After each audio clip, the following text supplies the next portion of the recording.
passe super, l'artiste, super, encore un but sensationnel.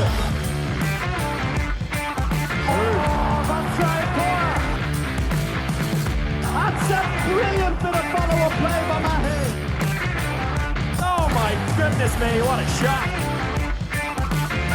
Sagosen setter det hen! Han setter den! Vi er i semifinale igjen! Hello, everyone. Welcome to the Uninformed Handball Hours Morning Club. It's Chris O'Reilly here with you, and we've actually got a few morning clubs on the way this week. We're ramping things up, as we also this week will be recording episode number 300 of the podcast, a special one on the way, where we'll also have a very special announcement. So quite a week for the Handball Hour, but we'll kick things off with one of the hot topics of the last few days, and it surrounds really the state of women's handball in Germany. For those of you who haven't seen, last week HB Ludwigsburg in Germany, formerly known as Bietigheim, the Champions League finalists from just last year, from 2024, filed for insolvency. Ludwigsburg, who had relied very much on the sponsorship of a senior partner at Olymp, which is the club sponsor, they actually reduced their funding significantly back in 2024, and the club didn't seem to manage it very well. Christian Köhler, the CEO of the club, saying, although women's sports did not receive the appreciation they deserve, he also accepted that he and the club didn't quite manage things in the way that they should have, and it seems to have come back and bit them, which is a huge blow for the club and huge blow also for women's handball in Germany, which has been, on the club side, a second fiddle to the men's side. And so then recently, on Friday, in fact, a column on Handball Welt, or Handball World, the German handball website, was released, written by Tobias Reichmann, former Berlin, Kielce, Rhein-Neckar Löwen, and German national team right winger. He wrote about the situation, not just with Ludwigsburg, but women's handball in general, about whether there should be more investment in the sport. And basically his headline was that it's a clear Jein, or yes and no in German. One of the paragraphs in particular that he wrote, quite a few people took exception to, writing, and here's of course the English translation, that the solution should be dream less and accept more. Until new backers are found or a functioning funding mechanism is established, only one thing will help: acceptance and lowering your expectations. This realism hurts, yes. Is it a shame? Yes. Is it incredibly unfair? Yes. After all, every female player has put in the same amount of effort as their male counterparts. But is it still the reality? Yes, he says. Dreams won't make that change for now. What's needed here is strategic decision, not more lip service to how unfair the financial gap is. So that was what Tobias Reichmann wrote.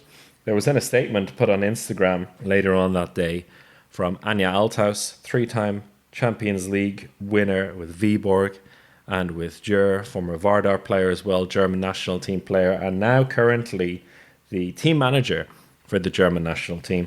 She released a statement basically calling out Tobias Reichmann about how ridiculous this conclusion was, and despite some of the points that he brought up, that this is simply not the attitude someone should be having, particularly someone who's so heavily involved in the sport. Well, we've had a chance actually to speak to Anja directly about this, the reaction she's received to putting out this statement, and what she hopes can be done to rectify it, particularly in the fact that this should be a big year for women's sport in Germany, with the World Championship coming up later on this year, held in Germany and Netherlands. So this is actually going to be a two-parter on the Morning Club, because we had a nice long chat. So we'll have the first part here available for everyone on the normal feed as well, with part two then still available for everyone, but it will be on our Patreon, patreon.com/handball hour. So let's dive in to part 1 and hear what Anja Althaus has to say.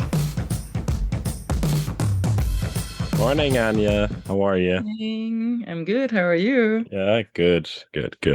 Thanks for taking some time on a Saturday morning for me. It's very nice of you. I always love to talk to you. Nice to see you. Yes. We didn't know each other. Thanks for wanting to chat about it. I've been thinking about the whole Ludwigsburg situation for the last week. When I saw your reaction yesterday to Tobias, I thought that would be, I think, a good way to kind of get your perspective on it, if that sounds good to you.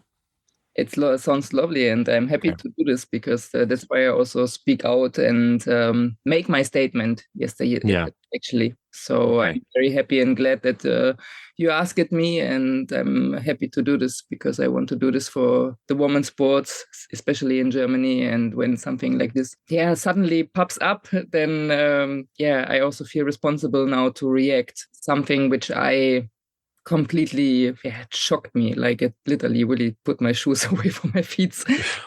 Because it's like, it's good if people are writing about handball, but if they write, they should be informed and they should research. Like, it's great that and I would support every former handball player, doesn't matter if it's female or male, to find their way outside from handball court. Yeah. Not easy, like I haven't gone through. A lot of players will go through or are right now in this process, and you have to find your place also outside in this world. Great, do this. But if you speak about something which it's not your home court, actually, it's handball, but it's woman handball, and he comes from the men handball, and just to have and to open such a big topic really it is too complex topic to just drop an article. And in the end, this article points out, which is great, that you have economic imbalance. This is great that he's pointing out. But in the end, actually, this is what makes me angry the most, is like that he's actually pointing out or making like, okay, it's like a resignation. Just accept it. Like in Germany, we say bake smaller cakes.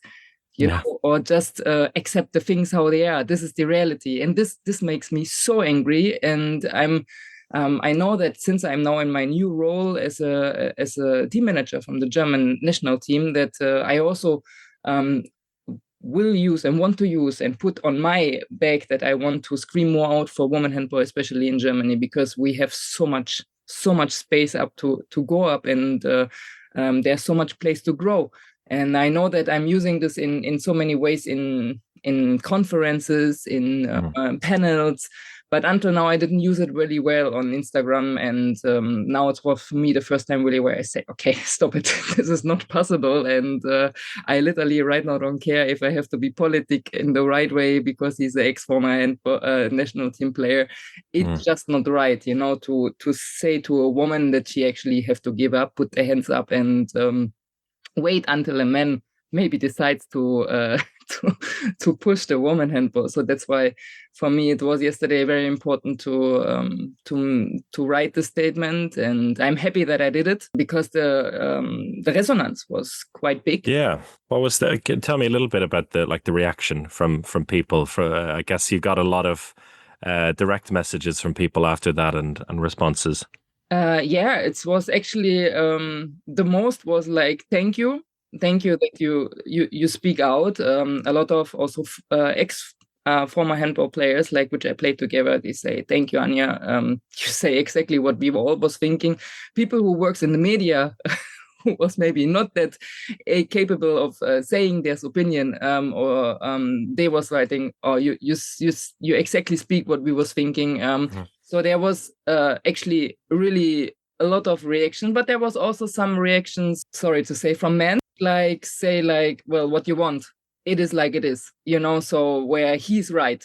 Yeah, okay, then I ask, what you mean with what he's right, that a woman just have to wait for a man? Yeah, he's right with that. He's pointing out the disbalance in the economy, that the system is too old. Like there's something which we have to change. It is fact, because if you compare it to other countries, which are smaller than Germany. This is also what I write in my statement. Like, there are countries which are much smaller, but they're having more respect. And in the end, it's like this, what I'm asking in the end is like, give the respect, and if you're telling this, then you don't give respect, and you're just with this article like a same man. And the man, and also, like, I don't know if you saw, I make like a question button, yes or no, if you think that is it's a kind of bullshit or not. You know that the most of the no's which came, I will publish later the result of this, are men. So, and then I'm just like, and they are all and then I watched the profiles, and they're kind of working in handball, have handball background. And then my next question is, or are former handball players. So then my question is, you have a wife at home. Maybe you have a daughter. Maybe she wants to play in some moment also handball. Do you really want that your wife got told, or your daughter got told, please accept the reality?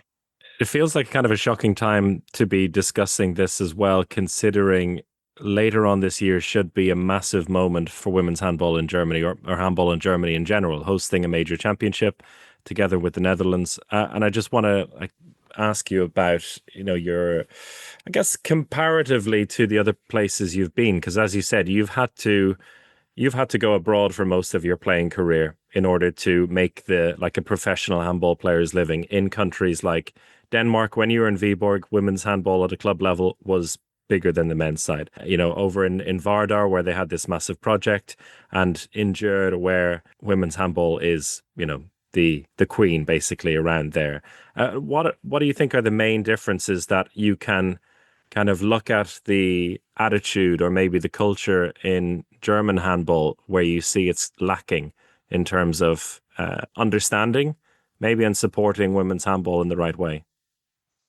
Well, I think it's the word respect, and also the support. I mean, there's in Germany, look, we had in 2024, we had the first time a German team in the Final Four, in the EGF Final Four. So I was there with the EGF, and then I stay there, I'm working, I'm very happy. But then I'm watching left and right. And from the only country which was a TV supporter was Germany. And then you're seeing the news, and then you are asking yourself, okay, now you have a team in the Final Four, in the final, you have it in the final.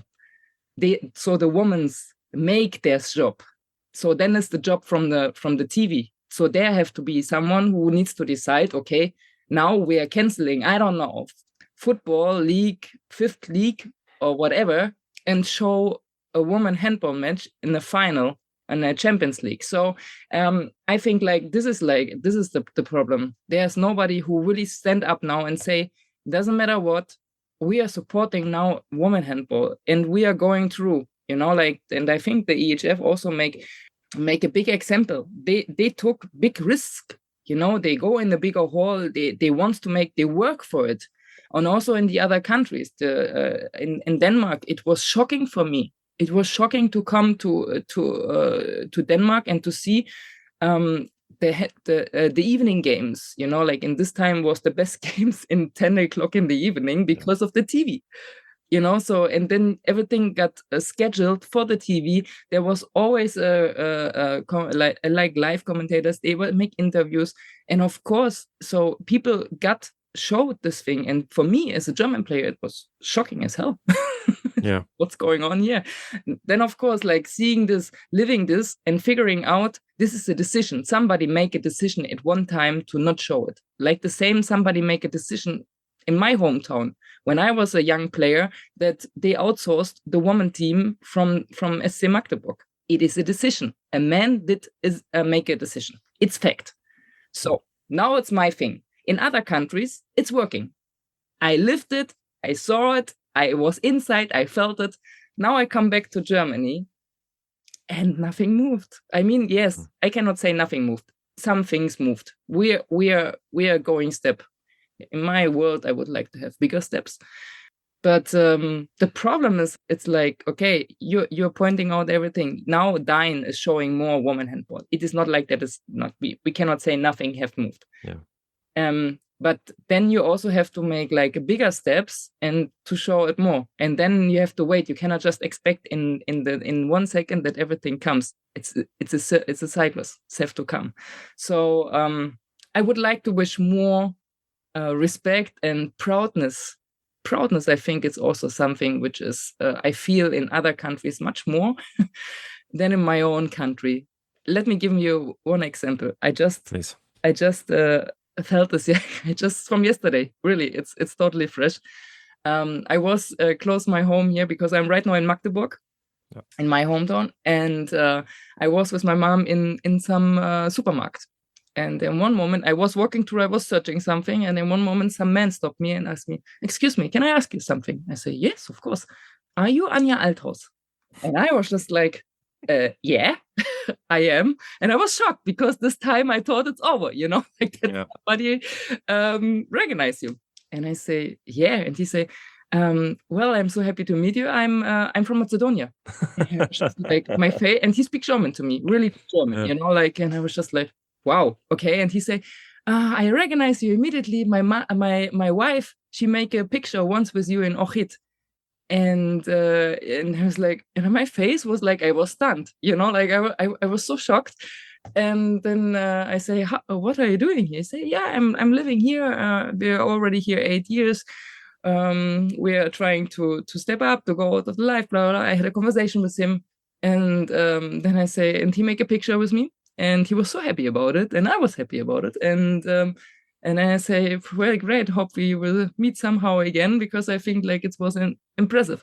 And then I go, and my mom came, and she was like, "What was this?" I say, "This is crazy." I say to her, "This is like I'm in Germany. I'm in my hometown, and I got recognized from a man from Macedonia." So because his wife make once a picture with me, and she was really into handball. That's why he was into handball. So what tell us the story? I have more respect and get recognized from Macedonian people than in one of the capitals of German handball in Magdeburg. So it's wild. This is really wild, and this is like always like also this thing what I felt when I came to Macedonia. I will always be grateful and thankful for that, what I experienced there, what I learned there, because this appreciation that a German came there to play handball, it was wild. It was big, and this was for me as a German not understandable. Now, after so many years, it is. So then this is what I want from Germans. Well, there you have it. There's the first part of our chat, and we have a lot more to come tomorrow as well. This morning club, especially on the normal feed for you all, but the second part, the next morning club, will be available on patreon.com/handball hour. Still free for everyone who is a member, so no need to pay strictly for this episode, but giving you a little bit of a taste for what's to come, and maybe will inspire you to become a supporter of us. And as I mentioned at the top of the show, we also have our big episode 300 on the way. Will be recorded this week, and with it a very special announcement on top of that. But until then, take care and goodbye.